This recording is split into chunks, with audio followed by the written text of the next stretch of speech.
WhatsApp, Telegram, Viber, Facebook මේ වගේ සමාජ මාධ්‍ය ජාල හරහා අසභ්‍ය වීඩියෝ දර්ශන හෝමාරු කර ගැනීම සයිබර් අවකාශය තුල ඒවා බෙදා හැරීමට තමන්ගේ ළඟ තබා ගැනීම කටයුතු කරන අය දැකලා තියෙනවා නේද?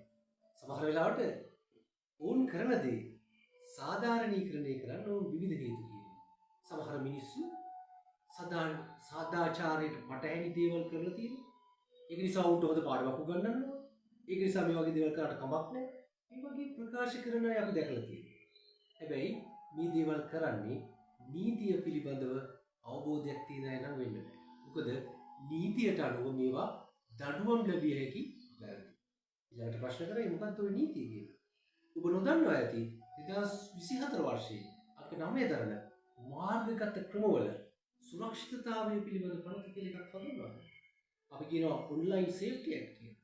මෙන්න මේ පනතේ 20 වෙනි වගන්තිය ප්‍රකාරව යම්කිසි පුද්ගලයෙක්ව ඉලක්ක කරගෙන ඔහුගේ හෝ ඇයගේ පුද්ගලිකත්වයට බලපාන ඡායාරූප, වීඩියෝ දර්ශන හෝ නැත්නම් පින්තූරයක් ලෙස යම්කිසි පුද්ගලයෙකුගෙන් සකස් කරලා දෙයක්, තාක්ෂණය භාවිතා කරලා කරපු දෙයක්, යම්කිසි දෙයක් උවාරු කරලා යම්කිසි පුද්ගලයෙක් අවමානයට, අපහසුතාවයට, මානසික පීඩනයට ලක් කරනවා නම් ඒක ඔන්ලයින් හැරස්මන්ට් එකක්.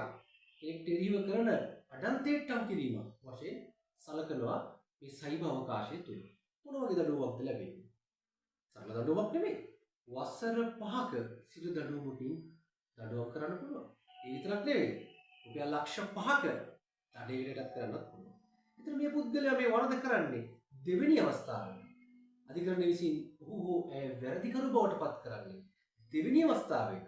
මේ කියපු දඬුවම දෙගුණ කරලා ලබා දීමට ගරු විනිසුතුමන්ලාට හැකියාව තියෙනවා. ඒ කියන්නේ වසර 10ක සිට දඬුවම ලක්ෂ 10ක වන්දිය. ඒක නිසා මේක ඉතා සුළුවෙන් දැකිය යුතු කාරණයක් නෙවෙයි. කෙනෙක්ව අපහසුතාවයට පත් කරන්න සමාජ මාධ්‍ය සහ සයිබර් අවකාශය භාවිතා කරන්න එපා. ඒ විතරක් නෙවෙයි. මෙවැනි දේවල් ළඟ තබාගෙන බෙදා හැරීමට හෝ විකිණීමට මේ දේවල් තම සන්තකයේ තබා ගන්න පුද්ගලයෙක් පවා වරදක් කරනවා. ඒක මොන නීතියක් ඇත්තද?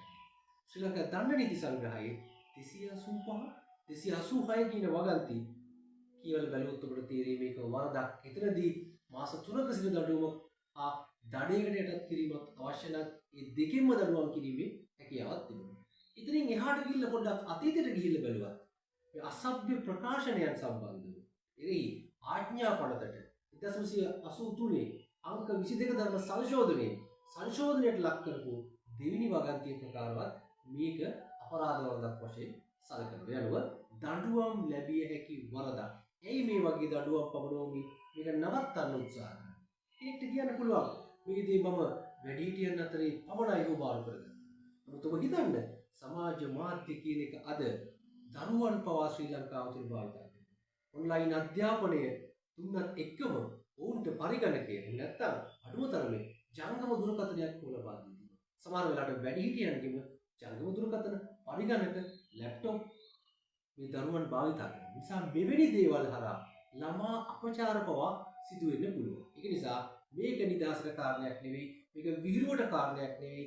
තවත් කෙනෙක් අපහසුතාවයට පත් කරන ගමන්ම තවත් සමස්ත සමාජයකටම හානියක් ගෙන දෙන කටයුත්තක්. ඒක නිසා මේ දේ කරන්න එපා. පස්සේ කියන්න එපා මම නොදැනුවත්ව මේක මගේ account එකකින් share වෙලා තිබුණා. මම දැනගෙන හිටියේ නෑ. මේවා නීතිය ඉදිරියේදී ඔබව වැරදි කරුවෙක් බවට පත් කිරීමට හේතු වන සාධක විතරයි. ඒ නිසා නීතිය ශක්තිමත්. ඒ නිසා නීතිය දන්න ඔබ දැනුවත් වෙන්න. ඒ වගේම ඔබ ආවට ඉන්න පුද්ගලයන් දැනුවත් කරන්න. මේවා සන්තකයේ තබා ගන්නත් එපා. රෙකෝඩ් කරලා හෝ වෙනත් යම් ආකාරයකින් සන්තකයේ තබා ගැනීමත් වරදක්.